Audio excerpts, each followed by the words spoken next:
Hello, everybody, and welcome back to Esoteric Atlanta. Of course, my name is Bryce. Today's episode is going to be a little bit of that Cassiopean cult tea that we've been spilling.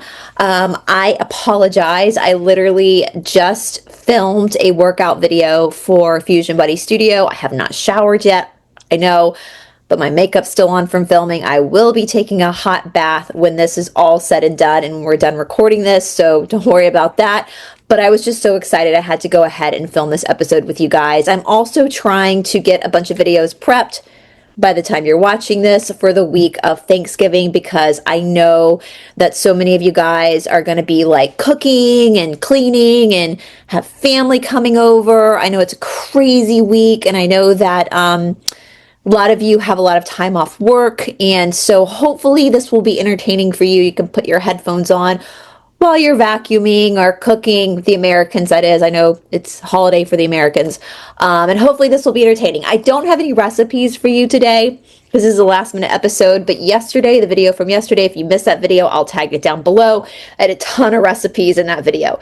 So today we're going to be talking about Laura Knight and her romance novels. If you have not been keeping up with our expose on the Cassiopean cult, then I would suggest going over to the Confused Wanderer, that's Todd's channel. I'll tag that below, where he has all the different parts of this expose over this very much a unaliving cult. It's kind of like Haley's Comet. Like, it's actually kind of scary, but nonetheless, there's a huge backstory here. If you're new here, I do have a playlist called the Cassiopean Experiment, where we do go through a lot of the readings from the Cassiopeians, but nonetheless, again, Todd's channel will be linked below. Tomorrow's episode will be the Undergrounders that you guys have all been waiting for, and so stay tuned. But today we're going to be talking about romance novels and why Laura Knight, crazy Laura Knight, in my opinion, that girl is as wackadoo as they come and absolutely needs to be seeing a therapist. I don't know what kind of personality disorder she has, but she obviously has quite a few of them, in my opinion, of course. And if you go back again and watch all of Todd's videos, you will see the craziness that this woman has done and just the delusions that she plays out in her mind. And people talk about, a lot of these people who have written these expose articles on her have spoken about her obsession with romance novels and how interesting that is. How interesting, because Laura herself is not, I mean, I don't mean to sound mean, it's just, let's just call a spade, right? She's not a beauty queen. You know, not that she couldn't be. She's just heavily overweight. Doesn't look like she bathes. I'm not trying to be mean. Like, this is just my you know how you see some pictures and someone just looks like they smell? That's kind of the perception I have from her. She obviously has no idea. She has no sense of self, obviously, because she seems to be trying to be someone she's not, which is really sad. Like, that's super sad. I do believe that she is a narcissist, in my opinion. I think she's a malignant. Actually, I think she's a little bit more. I think she's actually crosses the line into a psychopath. She was accused back in like 1970. She was charged with attempting unaliving, attempting murder. She got off of that. She was found innocent, I guess. Again, Todd goes through that with all of his readings. I think it's highly suspect. She claims she was SA'd and she did what she did to try to save herself, which, if that is true, then I'm glad she got off, but I don't think it's true. Like, it's very suspicious. What Todd and I believe she did is, we think she actually went in there to rob the guy, not knowing he was at home, and then when she realized he was home, she whacked him. Because why would you then go to your apartment and take a shower before calling the police? I've been SA'd before, and that was not my reaction. So it's just very suspect. And the reason why we think that's what happened is because of other issues with Laura. She's not the most honest person. She's very scammy, in my opinion. She's very manipulative, in my opinion. Todd himself is in touch with some of these people that have tried to run exposés on her in the past. And one of the people we spoke to, she was like, "You sure you want to go up against Laura?" And Todd was like, "Bring it, bitch." Like, Bryce and I have been up against way bigger monsters. Laura does not scare me. Other people scare me. Laura doesn't. Laura is only dangerous to herself. She's just crazy. Like, she's literally, like, I don't know if it's schizophrenia. I don't think it's schizophrenia. My stalker had schizophrenia. I don't think it's that. I think she's just she's a compulsive liar, in my opinion, to the point where she's maybe even believing her own lies. She had this affair with this arc, her Yaddick, her now husband. That was really super sketchy. Of course, any affair is super sketchy, but she kind of played it off like they were like lost lovers. Like, bro, if you had an affair, just admit you had an affair. Don't try to spin it into some like twin flame, long lost lovers bullshit. Like, just call a spade a spade. Be honest. Be a grown up. I'm sure his ex-wife did not appreciate you doing that. There were allegations that, now this, I find this kind of funny. So he's from like Europe. He came, they like met, apparently like they met online when like online was new, and apparently she sent him like young pictures of herself, which, whoa, people do that all the time, but isn't that a form of catfishing? And like he flew and met her, and here's this obese woman wearing a muumuu who probably smells, and she had sent him like basically like false advertisement. And so then he goes back home, and all of a sudden his wife gets like, I'm paraphrasing the story. Go back and listen to Todd's videos, but his wife like gets all these emails of all their like correspondence, and Laura claimed, allegedly, from my opinion, from what I remember, again, don't take this as fact, just as she claimed, she claimed that the three-letter agency sent that correspondence to his ex-wife when she was his wife, because Laura is such a threat. She's such a threat to the bad guys of the world, the establishment. When literally it was Laura. I mean, obviously. You'd be pretty dumb to actually think it was the three-letter agency that did that. It was Laura who sent all of that to his ex-wife to force Ark back to her. Because, every man loves to be forced. Every man loves to be forced. So he had nowhere else to go, lost his job, all yada, yada, yada, all this bullshit, I used to kind of feel bad for Ark. I don't anymore now that I've read a lot of the stuff about him. I think he's just as slimy as she is. Anyway, they did bunch of scammy stuff. They kind of like tried to like auction off or raffle off her house in Florida. Like, who would want to live there anyway? It's gross. But they ended up giving the house to like a family member. So they raised all this money. They fled to France. France's government has actually done an investigation, because France apparently has like some super strict laws against cults. And they did an investigation into Laura, which usually I'm not super into like government. I'm very like, I'm a constitutionalist. Like, I think the government should back off. But in this situation, like, that's pretty bad. Like, like if France is actually doing an investigation into you, like that's pretty bad. So she's still in France. um, Needless to say, she's still there. Apparently, they live in some like fucking castle. I don't know, but they're broke now. She goes on these shows. You could totally tell she's trying to be like Blavatsky, like Madame Blavatsky. Like, she's got all these rings on, and she's trying to be like all spooky wooky and like mystical. Like, she's not being herself. Like, I don't think this woman knows who she is. So, and she like smokes like a chimney like Blavatsky. Like, it's disgusting. It's absolutely disgusting. But nonetheless, it's so pathetic. Like, she's definitely not a Keith Raniere. She's definitely not an L. Ron Hubbard. Like, she's like the comedy of cult leaders. But nonetheless, she is dangerous to the people in her cult. I'm not afraid of her as far as like she doesn't have money. Like she's broke. She just scams. That's all she does her whole life is just like scam money from people. And if you speak out against her, she calls you an organic portal. Just like the Scientologists call people suppressive people, she calls people organic OPs and SPs, right? And so Todd and I keep laughing that we're just waiting for it. We're waiting for one of her channelings to reveal that Todd and I are organic portals, which we know we're not because we're both fucking RH negative. RH negatives, get negatives cannot be organic portals. We also know that she has changed a lot of the channelings. That's suspicious. That's weird. Isn't that what Cardi B said? Like, that's suspicious. That's weird. Like, why did you change the channeling, darling? Why? You didn't think what the higher densities gave you was good enough that your lower density mind had. Oh, wait. Once we saw the real transcripts, we realized the things that you had changed were about you. Because it turns out you're not special. You're just like every other person, and you couldn't handle that, could you? You couldn't handle your little narcissistic heart, couldn't handle just being an average Joe. Anyway, so we know she changes them. She never records herself channeling, which is suspicious. That's weird. Even the Law of One, they have recordings of them channeling. They weren't hiding anything. Regardless of whether you believe what they channeled was legit or not, they weren't hiding anything.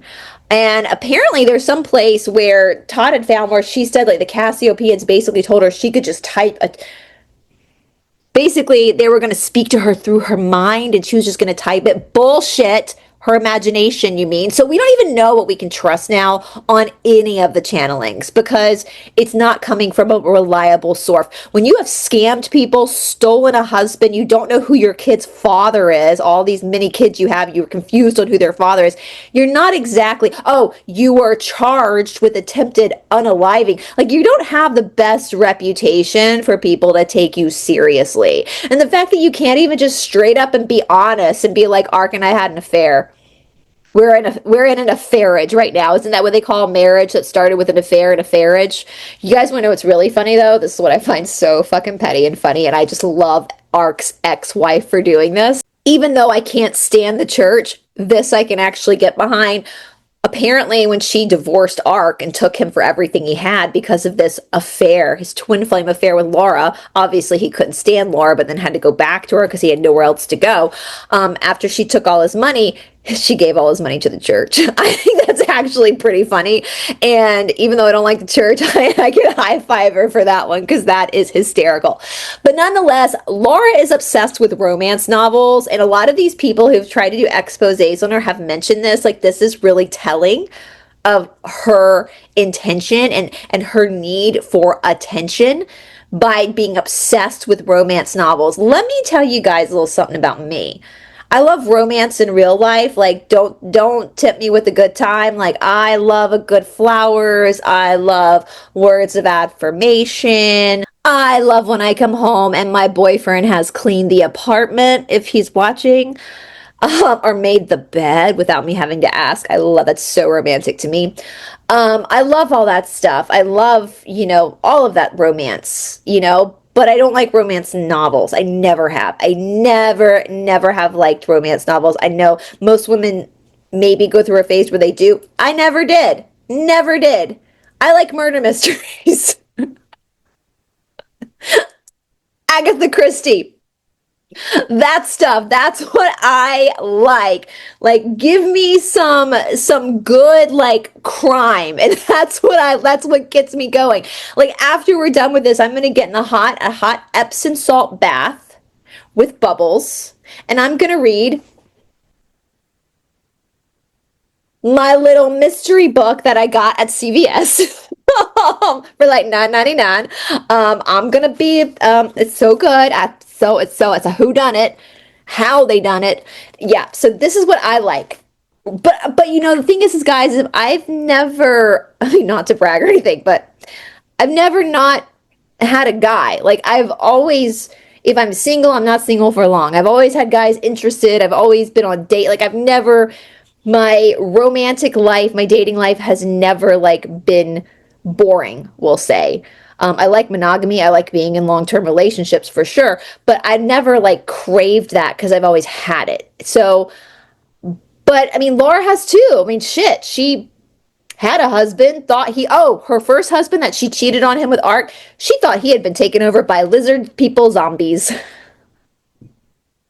Could you imagine filing for divorce and like literally saying that to the court? So I don't know. I think that romance novels, in my opinion, and these people that show these exposés on her, I think they kind of allude to the same idea that she needs attention. Like she's an attention seeker. Again, I personally believe, in my opinion, and Laura, we're allowed to have opinions, that she is a malignant narcissist. I think she's dangerous to the people she's around, not to us. Like, I'm not let her call us an OP. Let her. She's also Todd's cousin as well. So, she's all big and she's so arrogant about her bloodline. Hello, Sir Thomas More was a fucking undergrounder. Like, don't be proud of that. Like, it's bullshit. Your bloodline means nothing. And that's another thing about her. She knows absolutely nothing about spirituality. She has fallen for the biggest trick that Patanjali speaks about. Patanjali warns people about this in the Yoga Sutras, and Laura has fallen for it. The biggest trick out there. So for all of her followers, you are following a false guru who literally fell for the foundation. Like the Yoga Sutras are like kindergarten level foundational stuff in spirituality. Prakriti and Purusha. This is kindergarten level. This is the ABCs of spirituality. Nature, matter, spirit. What is spirit? What is nature and matter? Laura has confused the two, which is what Patanjali warns about. You have to look for this. She's fallen hook, line, and sinker for. So she ain't no guru. She's not enlightened. She's the furthest thing. The funny thing is, I don't think she's an OP, but she acts. She calls people organic portals, but she acts like one. She literally acts. She rips people off. She stole the Cassiopeans from Frank or Fred Ireland, if you want. I mean, we've been saying it's in all the paperwork. So, and I think he deserves to have his creation back. I think people deserve to know who the real channeler is. I think people deserve to know the truth that Laura's a scam artist, in my opinion. She's a thief, in my opinion.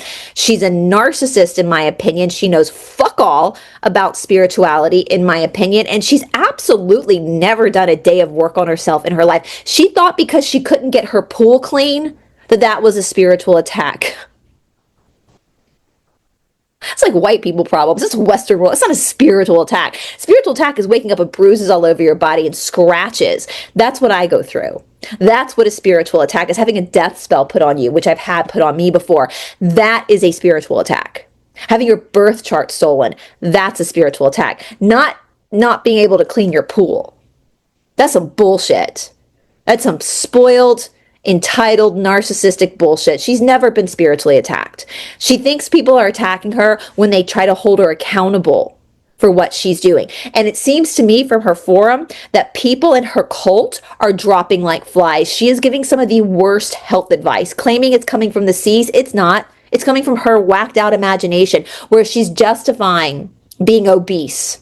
There's no excuse to be obese. Most people who are obese own it.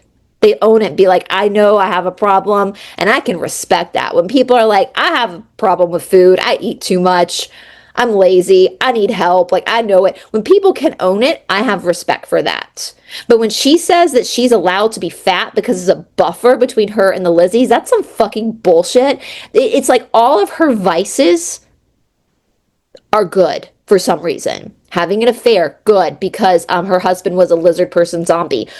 Being fat, good, because she can eat all the junk food and not exercise and be fucking lazy, because that's a buffer from the Lizzies, that's good. Smoking cigarettes, buffer from the Lizzies, that's good. But if we do it, it's not good. So it's like red flag central. Like, she's not even good at hiding these cult-like behaviors. Like, if you look at like NXIVM or Scientology or these other like more sophisticated cults, I can absolutely see how people get sucked in, because it's more hidden until you get higher up, and when you're higher up, you're like in it. So she's just not even, she's very amateur. She's not as smart as she thinks she is. Absolutely, she is not. So let's go ahead, you guys. With that being said, so we're going to look at this article. Todd found the article because we'd mentioned it. And so now we're going to talk about it. Oh, and if you go on her forum and you accidentally post something somebody else has posted, You're going to get a talking to. And don't curse. No, we should never curse. Although she can lie, cheat, steal money, steal husbands, do all sorts of scammy things. She's fine. But if you dare say the F word, you're no good. So anyway, let's just read this and let's laugh and let's have fun with this, you guys. Because if anyone deserves to be trolled, it's a cult leader. All right. And if you're from the Cassiopean forum and you're here to troll me, go right ahead. Go right ahead. I don't care. You can troll me all you want. You can call me an organic portal all you want. But I hope while you're trolling me, you will at least listen to what we have to say and listen to what Todd over in the Confused Wanderer has to say. So hopefully when the day comes that you wake up, you'll have resources. Because let me tell you, if you're coming here from the Cassiopean forum to troll, you might be an asshole right now, but I know that you're under mind control, bite model, behavior control, information control, thought control, emotional control. She does all of that to you. Have you ever actually seen her channel?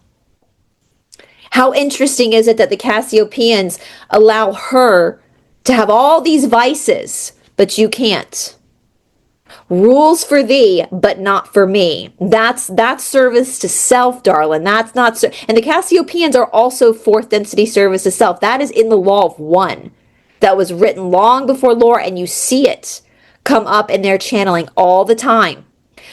Positive entities, fourth density positive and up, come as one social memory complex. I am Ra. I am Lu. It's not different names every time. They only individuate after third density because they can't work together.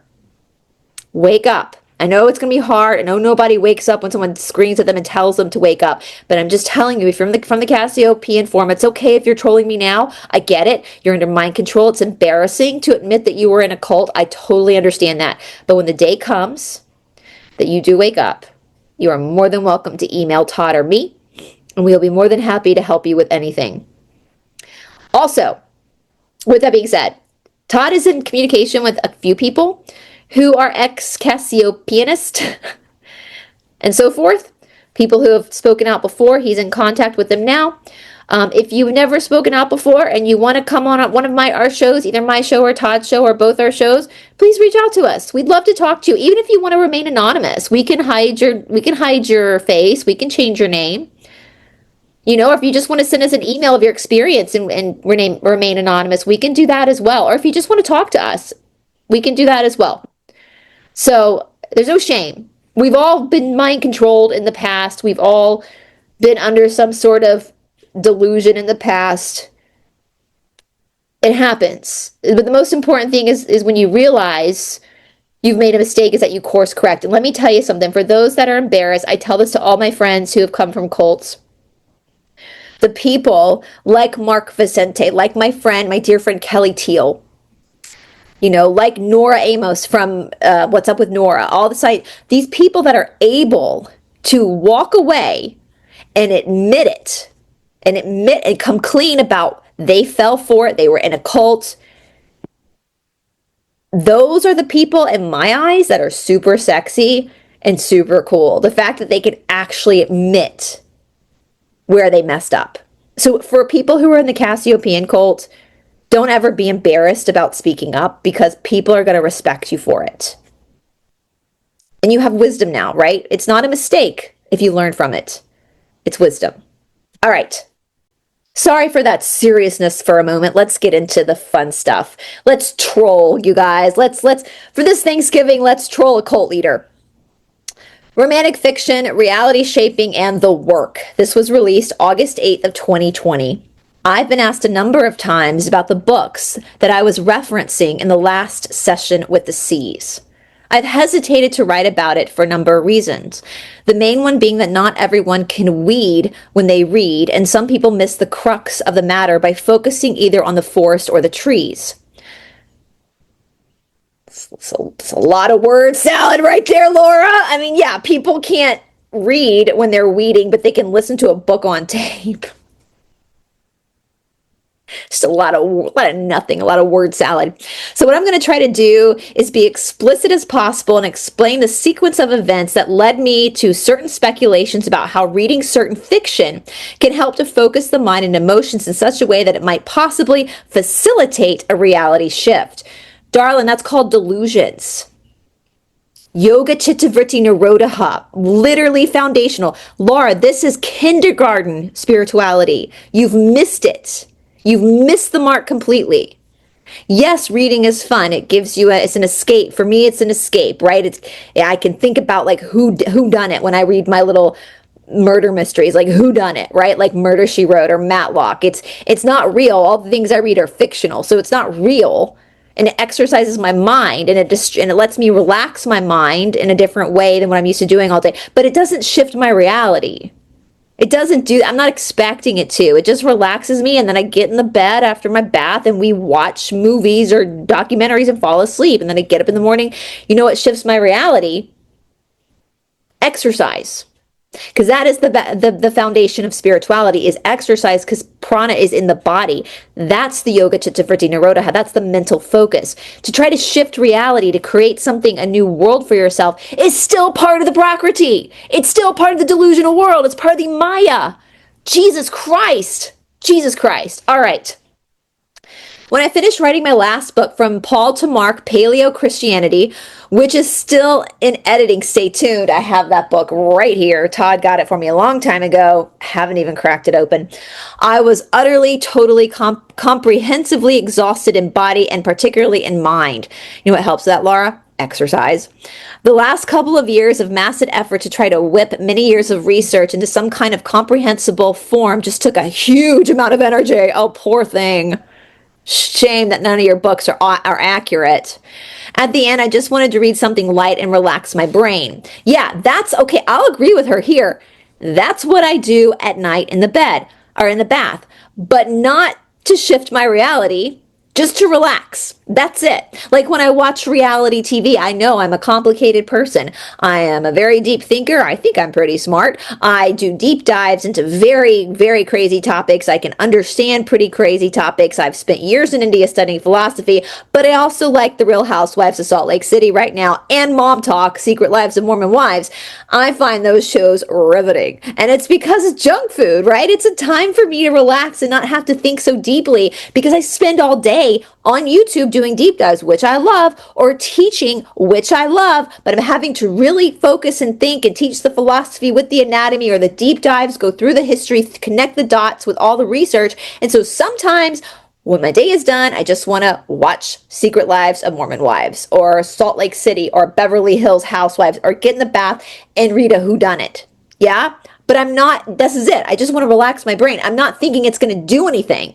I'm not under the illusion or the delusion. I'm not delulu enough to think that it's going to change any reality. The only thing that's going to change my reality is me and my perspective to reality. And this is what gets me, my friends. And I was thinking about this because Allison Mack just released a podcast where she's out of prison now and she's speaking about it. And actually, Kelly and I have been talking. I'd love to get Kelly back on to talk about some of these things, because a lot of the NXIVM stuff is coming up again. And I realized, I went back and rewatched The Vow, and something caught my attention that didn't the first time. Keith Raniere, and this is what Laura is doing too, in my opinion, from what I'm seeing in these posts. Keith Raniere was really trying to get his submissives, his cult people, to like surrender to his will, but getting mad at them when they weren't finding joy. This is kind of like the reality of the world is on you to change the world. And I hope I'm saying this right, but like, if you study traditional spirituality, that's bullshit. Like, yoga basically says the world sucks. Suffering happens. Things happen. Things are going to happen like that. We all have our crosses to bear. No one gets out of this world alive. You came here to go through these obstacles. That's just how it is. You can't change it. Trying to hold on to something, trying to change it, is like trying to hold sand. You're clenching, and it's just falling through your fingers. That's the rule of prakriti. Anything with prakriti has a beginning, middle, end, a birth, a life, and a death, and so therefore it's subject to change. We age. right? We're constantly, from cradle to grave, we're constantly getting closer and closer. Every day we live, we're closer to that final breath, right? That's just how it is. We can't change it. So we learn to accept it. We learn to observe our reactions to the world. We learn to examine our suffering. But the real spirituality never claims it's going to change it for you. Yeah?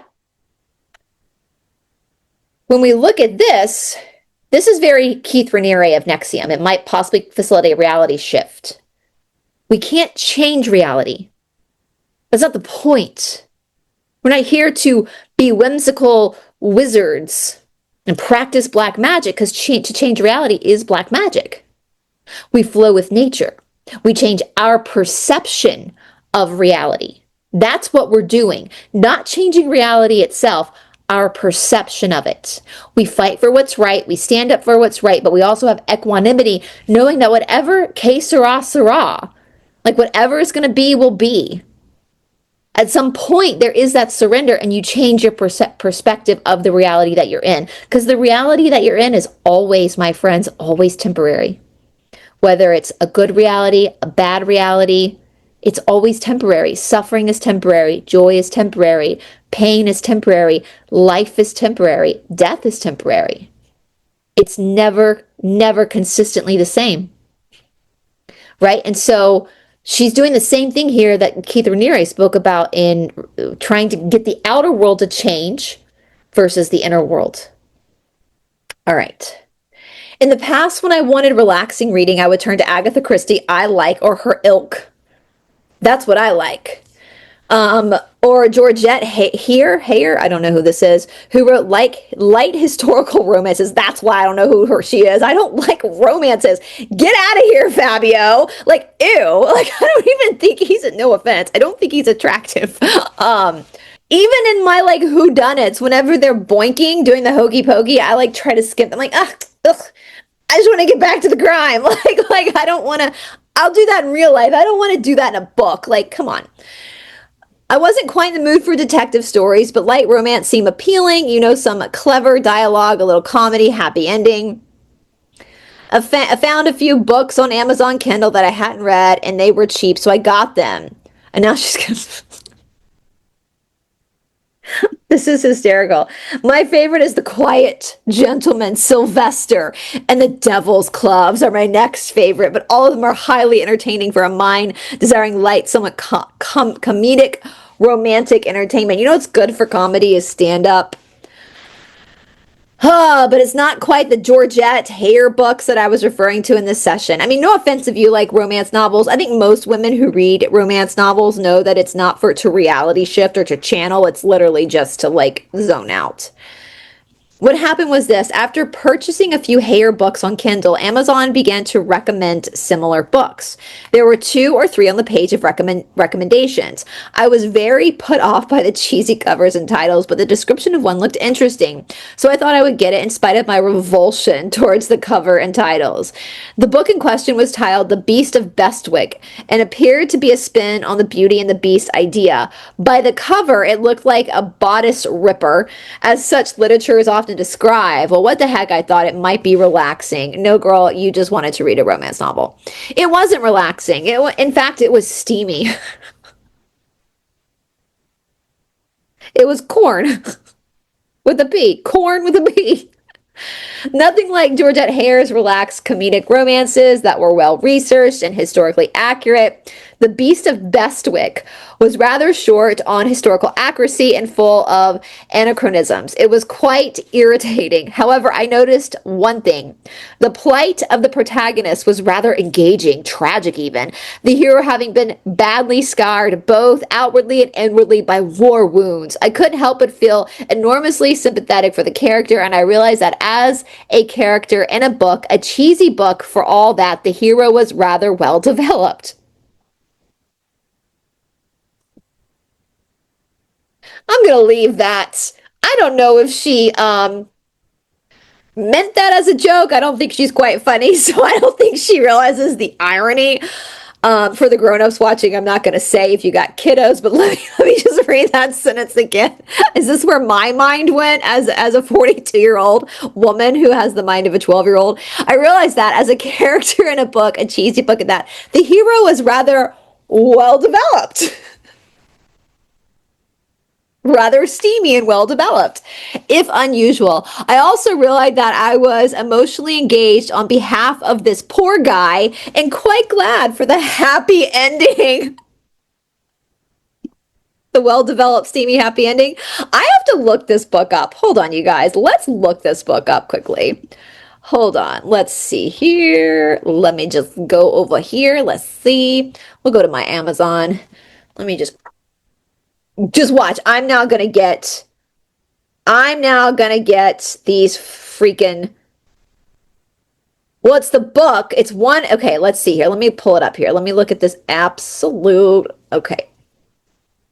All right. Let's see here. It's so funny. I have stuff in my cart. Let me show you guys. You can see on the side here.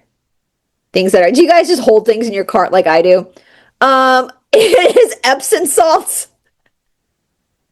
I should you not. I have another Who Done It and Epsom salts in my cart, just sitting there waiting for when I can buy them. Okay, let's read the synopsis of this book. The Beast of Beswick. Like, I absolutely no way would I ever buy this book ever. Let's see. Lord Nathaniel Hart, the disagreeable Duke of Beswick, spends his days smashing porcelain, antagonizing his servants, and snarling at anyone who gets too close. With a ruined face like his, it's hard to like much about this world, especially smart-mouthed harpies with lips better suited to kissing than speaking, who brave his castle with indecent proposals. Oops. Don't know why that did that. Let's go back here. But Lady Astrid Everleigh will stop at nothing to see her younger sister safe from a notorious scoundrel, even if it means offering herself on a silver platter to the forbidden beast of Bestwick himself. And by offer, she means what no high-born lady of sound and sensible mind would ever dream of, a tender of marriage with her as his bride. You can get it for $7.43. I mean, y'all. No. This is bullshit, Laura. This is absolutely, you're just horny, girl. Probably because you and your Archie-poo probably don't do the dirty anymore because, frankly, I don't think he was ever attracted to you. I think he just got stuck with you. So that's probably why you have to read these books. At the end of this book, there was a preview of another book by a different author, a book that I never ever would willingly have read based on the uber cheesy title, but I idly read a few words and was hooked. The title was Shudder, My Darling Duke. What the heck? What's with all the docs? Anyway, this book had an even more tragic hero, a man so badly injured that he had been a paraplegic for years after his injury, but had struggled to regain some mobility by sheer willpower. Nevertheless, he was impotent. Obviously, not the Duke of Bestwick. He was very well developed. How the heck can you have a romance about an impotent guy? So I clicked purchase. The second book was very strange. Some aspects of it were so badly written that my irritation levels went to dangerous irritation overload, but at the same time, other parts were utterly haunting. And while the subject of handicapped schmecks was really pertinent to the story, I thought the final episode was a bit gratuitous. Laura, we can't talk about shitty writers, girl. Like, pot, meat, kettle. Like, you're a shitty writer. You're not a good writer. And many people who've done exposés on you have spoken about this. Like, you're obviously not a trained writer. You obviously don't have an editor. It's hard for me sometimes to read your stuff because you don't write in a flow like good writers do. So you should not be talking about somebody's writing style. At least this person who writes crappy corn, for lack of a better word, has an editor and has a book deal and a publishing house that publishes for this writer. So Where's your publishing house? Because I know more about that now that I've seen the receipts. You don't have a publishing house. You manipulate people and con people and blackmail people and exploit people into giving you deals. It's not because you're talented. It's because you're a narcissist. So I wouldn't be calling other people's writing shitty if I were you, because you are the shittiest of writers. Anyway, sorry guys. Again, it's okay to troll a cult leader because this woman is doing far more harm than I'm ever going to do in a video like this. In any event, after reading the harrowing story with a happy ending and being a bit emotionally engaged with the hero's plight, didn't like the heroine very much, I noticed that I thought about the main storyline quite a bit, wondering how much better it would have been if more attentive writer had taken it in hand. Like you? I looked around on Amazon Kindle a bit and noticed that there appeared to be a whole subgenre of these types of stories, so I began to sample a few from different authors. What I found was that not all of them were dealing with physical injuries, but also with apparently emotional issues. I noticed a few other things. The stories were all about love conquering difficulties, about men acting the way men ought to act towards strong women. Let's not talk about your affair, honey. And Ark trying to run from you and you basically forcing him to be with you, about faithfulness because your husband was not faithful to his wife, love of home and children, your husband left his wife and children, family, honor, honesty. That honesty is not even a part of your repertoire, Laura. So not being ashamed of emotions and so on. I realized that a lot of the behaviors depicted in the stories were actually good role models for anyone, and the villains were usually pretty well described too, because you're the villain, Laura, in everyone's story. All of them were emotionally engaging, some more than others, I guess depending on whether or not I really liked the protagonist. I realized that the values represented in these books were actually quite elevated. Possibly the historical element had something to do with that. It was highly idealized. I began to wonder why this sort of thing was apparently so popular with at least a good number of readers. There was apparently enough demand for it that some publishers had a stable of authors turning these things out, some of them even a bit formulaic. But then there were other more independent authors who were producing some darn good stories, cast in often ridiculous dukes and earls, and setting D-U-K-E,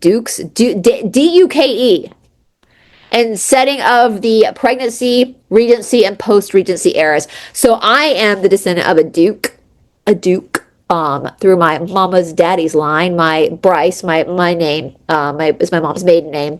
My granddaddy Boyce Bryce, through his mom's line. I am a descendant. My we all have many. My three times great grandfather was a duke. Victoria is one of my 5 times great grandmothers. Actually, not the one I'm never going to be proud of Victoria. Trust me, that woman was not what she is portrayed to be. She was gross and evil too. So I'm not proud of her. I'm proud of my 3 times great grandfather. He made sure that his children were not associated with the royal family. But nonetheless, I am the descendant of a duke. And a duke is a prince. My 2 times great grandmother, his daughter, was referred to as the princess in letters. So when Laura found that out, when Todd and Laura were in communication, she desperately wanted to see some family papers. And I put Todd off because I did not feel comfortable. Even though I didn't know about Laura being bad at that point, I hadn't really dived into it myself. I didn't feel comfortable. In my gut, I was like, I'm not giving this lady my family's paper. I'm not doing that. She doesn't need to know. It's not important anyway. Like, it's not important to anybody but my family. Like, it doesn't matter. No one should care. It doesn't really, I don't even think about, like, during the day, I don't think about the fact that my 3 times great granddaddy was a duke. I don't think about that. I think about, how am I going to help my student? What am I going to deep dive next? How am I going to make a difference in the world? It doesn't matter who my ancestors were. I mean, I'm grateful for my ancestors. I venerate them, but my life is my responsibility. It's not my ancestors' responsibility. And so I have a responsibility to leave this world a better place than I found it and try to do some good in this world. And if I can help at least one person in this world, then I've done my job and I've done something to help. And so she didn't need to see these papers. She didn't need to see them. So we never sent them. And I'm glad, because I think she would have stolen from them. I don't know what she would have done with them. I think the fact that her cousin's girlfriend could potentially be of higher pedigree, and I don't believe in pedigree, but for people like Laura, pedigree is important. And giving my family background, I am of higher pedigree according to the service to self status than my boyfriend is. I don't see it that way at all. At all. But according to the establishment, that's what that would be. And so I did not want that in her hands. It's not important for her to have that. Anyway, I hope that makes sense. And so it's interesting she's talking about dukedom here. And literally we just had this issue with her, and I didn't want to give her any of the information. I didn't even want to tell her, like, I just didn't want to give her anything. All right. It occurred to me that people must find stories a good escape from the horrible reality, either their personal lives or the world at large. But then I also thought about the fact if people weren't just escaping into such literature, but rather learning, what are they learning? Shouldn't you know it all by the time you're like in your 30s and 40s? Like, what are you learning? And putting some of what they learned into practice.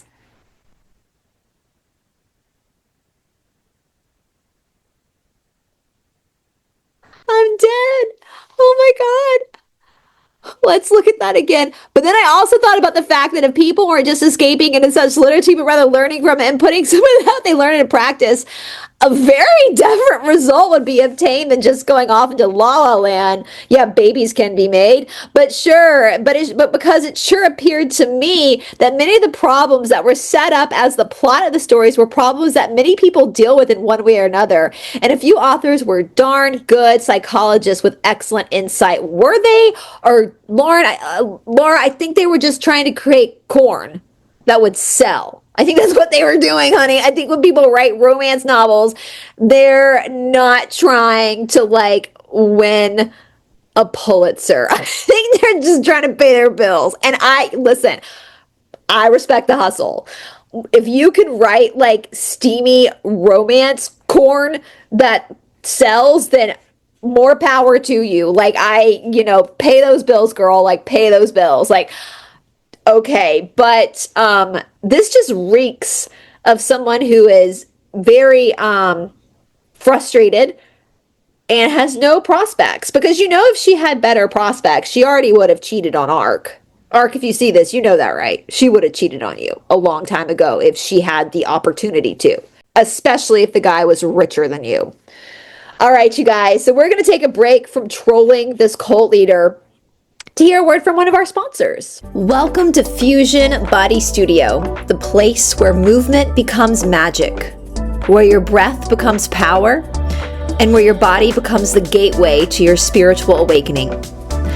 Let me tell you something most people don't realize. You can't think your way into awakening. You have to move your way into awakening. Ancient traditions knew this. Yogis knew this. Warriors knew this. Your body is not just muscles and bones. It is Shakti, the raw creative force of your soul. And when you move intentionally, when your breath deepens, when your heart fires, when your muscles ignite, you're not just working out. You're awakening prana. You're raising life force. You're activating the energy you were born with. This is where Forska comes in, your inner fire, your spiritual strength. The part of you that rises when life gets hard. The part that says, I am not done. I am not broken. I am just beginning. At Fusion Body Studio, we fuse ancient spiritual science with modern movement. Every class is designed to wake up your pride and reconnect you to the most powerful technology you will ever own, your body.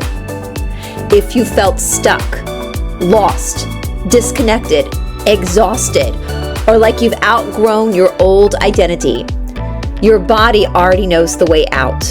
You just have to activate it.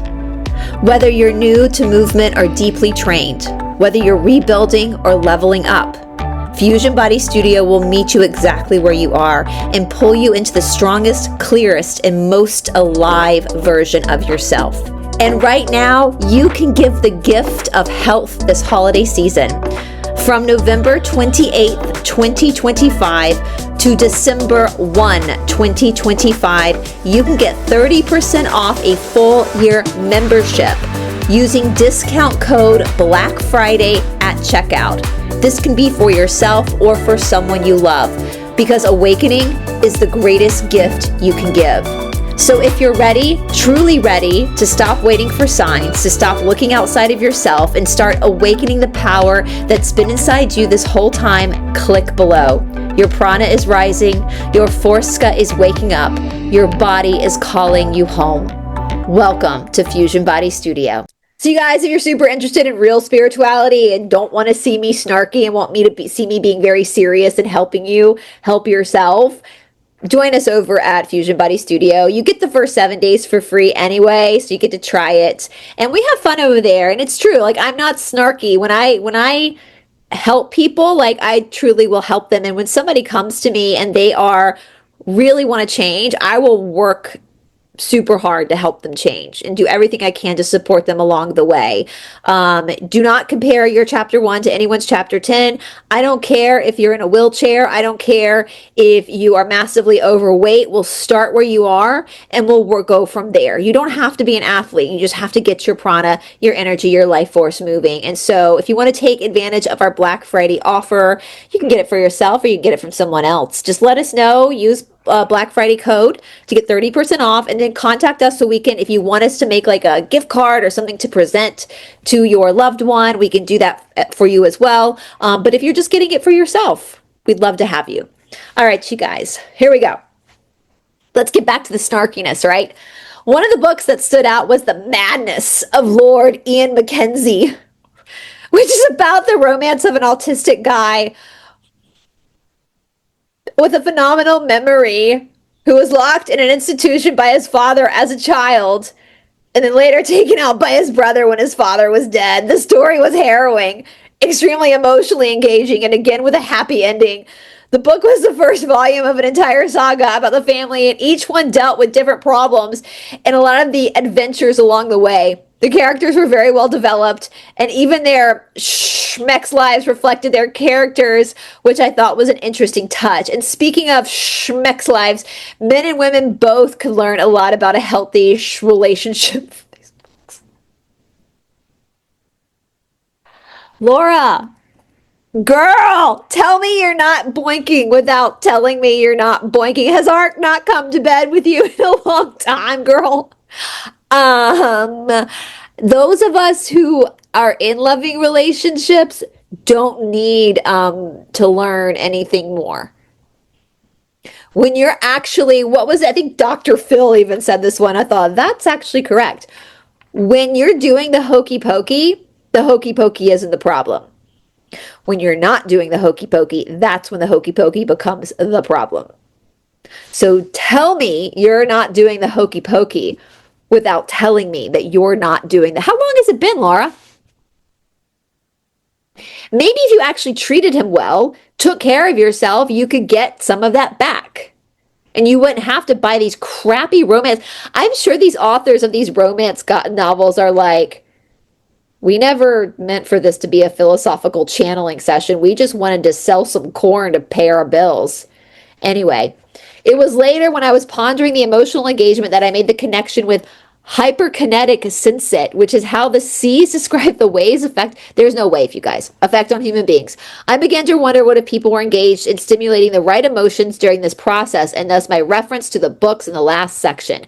Now, by this time, I've sampled quite a few books by a dozen authors or so. I will say there were some that were bad. I deleted them from my Kindle after reading just one page. Some of them were a little bit more than corn, and I don't think that reading corn is at all. That's what they are, Laura. That's what you're doing. Laura, girl, if you watch a video, corn, there's always a story, right? Like the next door neighbor, the maid. That's what this is. It's nothing more than that. But there are so many others that are really amazing story despite some of the cheesy titles and awful cover art. Authors are Mary Billow, I'm not probably going to butcher some of these names, Jennifer Ashley, Anna Campbell, Anne Grace, Alice Chetwynd Lay, Alyssa Braden, Emily Hendrickson, Jess Michaels, Scarlett Scott, Dorothy Mack, Laura Kinsale, Georgette Heyer, of course, and a few others. Several of these authors have written series of books where the characters and some of the situations overlaps in a set of books, and reading them in order is best. So that's the story of my recent experimenting in generating beneficial emotional states. I am reminded of a dream I had once long ago and mentioned it in the sessions that may be related to the idea I have of stimulating positive emotional states through reading. Can you guys not see how everything about the seas is her? It's all about her. She's the vanguard. She's the guru. So this is from 7th of November, 1998. Question. Okay, I talked about my dream about the explosion in the sky being full of UFOs, and the guy coming out of the woods in his Jeep. Answer. Sort of like George Bush's 1,000 points of light. Yes. Question. So you mean that my thousands of a little spacecraft? Answer. Yes. Question. So George Bush's 1,000 points of light are connected to a space invasion. One thing I noticed about these beings in these spacecraft was that they could not respond to anything that was not in their program, and that this was their weakness. Was that an accurate assessment? Answer, yes. When one is really programmed, bio-cyber probe. Question, what was the key to the guy who was off in the woods drinking and hunting and missed the whole programming thing? What made him immune to the programming? Answered, alter reality. Also, alcohol removes fear, intimidation, and inhibition. Question, any other key from that dream? Answer, no. This is all Star Wars shit. See, none of this matters. You guys get that? Like, this is all delusional. Like, it's all part of the Prakriti. This does not enhance your spiritual awareness. Knowing about aliens does not enhance your spiritual awareness. Knowing about past lives does not enhance your spiritual awareness. It just puts you more into the Prakriti, which is the delusional world. You're confusing your identity. Knowing conspiracies does not enhance your spiritual awareness. What enhances your spiritual awareness is knowing your soul. And your soul is none of these things. None of these things. And if you don't understand what I'm saying, you need to go and study the Yoga Sutras of Patanjali. That is kindergarten level spirituality. Kindergarten. You've got to understand that before you can understand anything else. So it seems that it might be possible to assist in altering reality by undertaking activities that remove fear, intimidation, and that guy was drunk. He was drunk. He was drunk, Laura. He had not just read romance novels. Whatever this was, if this even happened, he was drunk. So it might, let me just read that again. Sorry, this is infuriating. This is so idiotic. Like, people who fall for, I'm so proud of myself. Can I just pat myself on the back for a moment? And so many of you emailed me as well. As I was starting to realize something was wrong with Laura, you guys were too. I got so many emails of people be like, I don't think something's right. And I was like, me either. Something's massively wrong. So it's so obvious that Laura is not a guru. She's not even smart, you guys. I think, I'm not trying to be mean, I just think she's lower IQ. Like, I really do. Look at Keith Raniere, L. Ron Hubbard. These were higher IQ cult leaders. She's lower. She's dumb. Dumb, dumb, dumb, dumb, dumb, dumb, dumb, dumb. Okay? So it seems that it might be possible to assist in altering reality by undertaking activities that remove fear, intimidation, inhibition, and even entering into such realities through positive disassociation. That's what happens when you're drunk or on rugs. These books, with all the qualities I've described above, appear to be a darn good way to do that. It's not heavy literature, but entertaining of very specific sorts of engages emotions and depicts very positive role models and behaviors. You cannot be serious. And people actually believe this. This is nothing but word salad and fluff. This is not spiritual. Reading corn is not a spiritual experience. If you like reading corn, great, but use it as such. It's a relaxing way to end your day. I'm not gaining anything from my whodunits. Yeah, it might be using my brain a little bit to problem solve, but it's not, there's no delusion in my mind that this is bringing me to a higher state of realization. Do you know what brings me to a higher state of realization? Working out, doing hard shit, sweating, facing my own suffering, contemplating the meaning of my soul. That's what brings me to higher perspective. So, anyway, guys, I know I'm snarky in this episode, but again, I don't feel bad about trolling a cult leader who is a liar. So, anyway, you guys, I hope you enjoyed that. Leave me your thoughts below.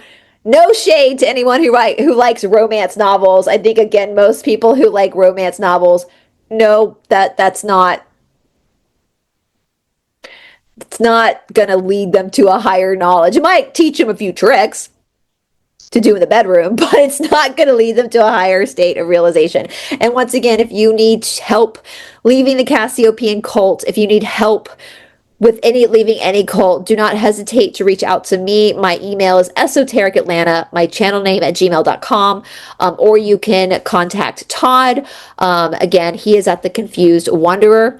So nonetheless, you guys, tomorrow we're going to be talking about something a little more serious, those pesky undergrounders. So stay tuned. Hope you have a wonderful, wonderful, happy Thanksgiving. Enjoy your family, enjoy your friends, enjoy your romance novels if that's what you like on your days off. And yeah, I'll talk to you soon. Bye, everybody.